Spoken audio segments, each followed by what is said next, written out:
referring to the Infancy Gospel of Thomas.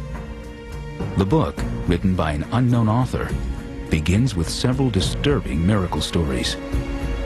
One miracle has him allegedly by the River Jordan, because there weren't many rivers for him to be at in that part of the world, where he was making little sparrows out of clay, and apparently the authorities reported to his father Joseph that he was doing work on the Sabbath, which was forbidden by Jewish law. Joseph reprimanded Jesus for doing so, and Jesus was upset. He clapped his hands and he told the sparrows to fly away and to say, "Remember this of me." There's a story in the Infancy Gospel of Thomas in which one of Jesus' playmates is killed, presumably by Jesus pushing him off a roof.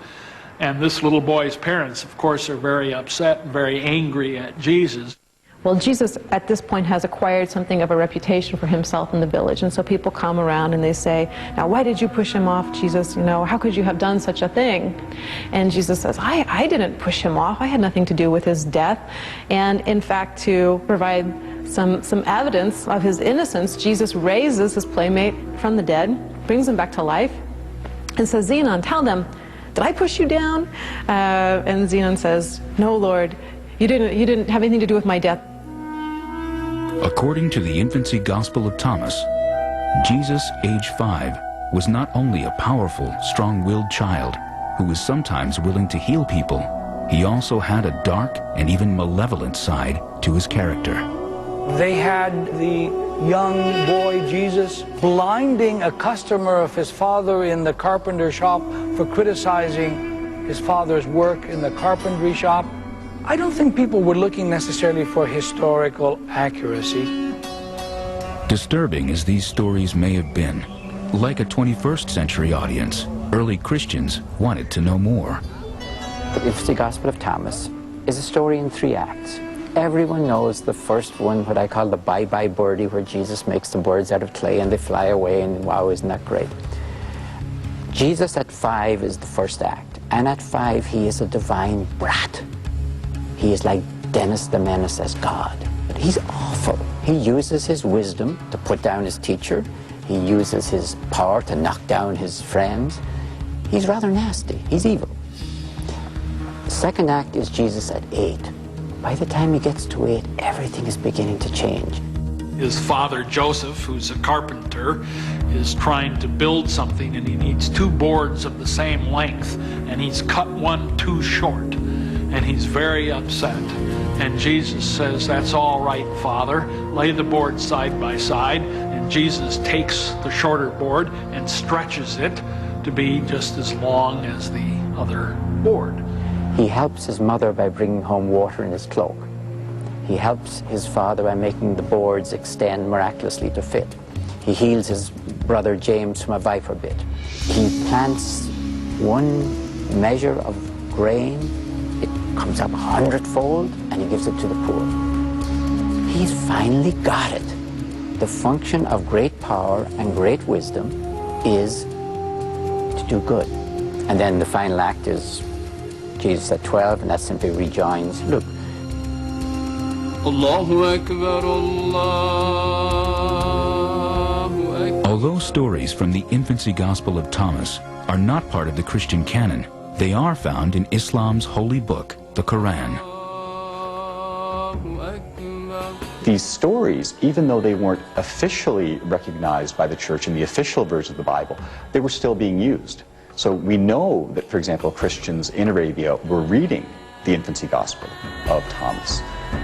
Now, the Muslim understanding is that, of course, that story is there because it is, in fact, true and correct. You know, Muslims see the Quran as the final, the true revelation, and think that the Bible, think that the New Testament has been changed around from its original form. Stories of a strong-willed and even malevolent young Jesus may have been too disturbing for inclusion in the Holy Bible.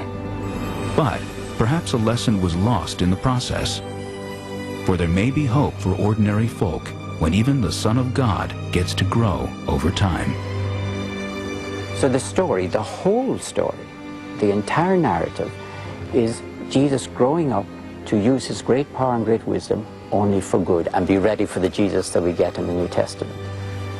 I find that a marvelous book because lots of adults never learn how to use their power and their wisdom for good. Sometimes even great nations don't learn how to use their power and their wisdom for good. When we return, a rejected manuscript that defends the virginity of Mary, Mother of Jesus.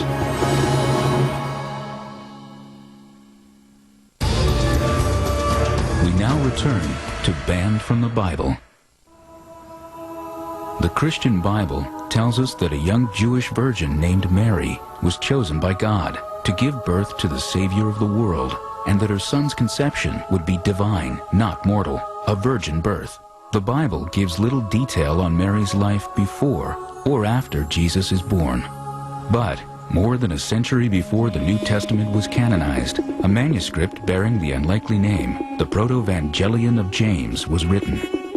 This book purports to offer those details of Mary's life missing from the Gospel stories.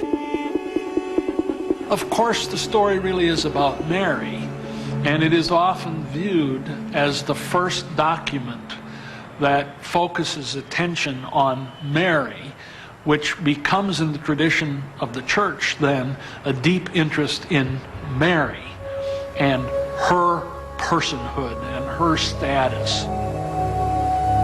Why would this popular book have been excluded from the New Testament?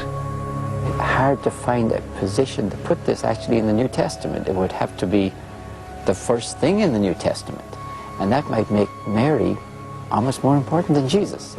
It would take you a long time to get to Jesus. And so I imagine if anyone really thought about it particularly and said, why not? That might have been the reason. You want to get to Jesus a little faster. The Proto-Evangelion begins with Mary's middle-aged parents, Joachim and his barren wife, Anna. For years they prayed desperately for a miracle, asking God to grant them a child. It is when Anna finally gives up that prayer is answered. And behold, an angel of the Lord appeared, saying unto her, Anna, Anna, the Lord hath hearkened unto thy prayer, and thou shalt conceive and bear, and thy seed shall be spoken of in the whole world. And Anna said to her husband, Now I know the Lord has blessed